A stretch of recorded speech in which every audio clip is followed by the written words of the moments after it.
मगध के सम्राट बृहद्रथ के दो पत्नियां थीं। जब दोनों से कोई संतान नहीं हुई तो एक दिन वे महात्मा चंडकौशिक के पास गए और उनको अपनी समस्या बताई। महात्मा चंडकौशिक ने उन्हें एक फल दिया और कहा कि ये फल वे अपनी पत्नी को खिला दे, इससे संतान की प्राप्ति होगी। राजा ने वह फल काटकर अपनी दोनों पत्नियों को खिला दिया। फल लेते वक्त राजा ने यह नहीं पूछा था कि इसे क्या मैं अपनी दोनों पत्नियों को खिला सकता हूं। फल को खाने से दोनों पत्नियां गर्भवती हो गईं।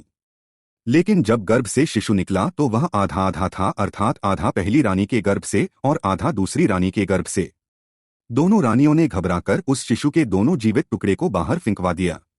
तभी वहां से एक राक्षसी गुजरी और उसने जीवित शिशु के दो टुकड़ों को देखा तो उसने अपनी माया से उन दोनों टुकड़ों को आपस में जोड़ दिया और वह शिशु एक हो गया। एक होते ही वह शिशु दहाड़े मारकर रोने लगा। उसके रोने की आवाज सुनकर दोनों रानियां बाहर निकलीं और उस बालक और राक्षसी को देखकर आश्चर्य में पड़ गईं। एक ने उसे गोद में ले लिया। तभी राजा बृहद्रथ भी वहां आ गए और उन्होंने वहां खड़ी उस राक्षसी से उसका परिचय पूछा। राक्षसी ने राजा को सारा किस्सा बताया। उस राक्षसी का नाम जरा था।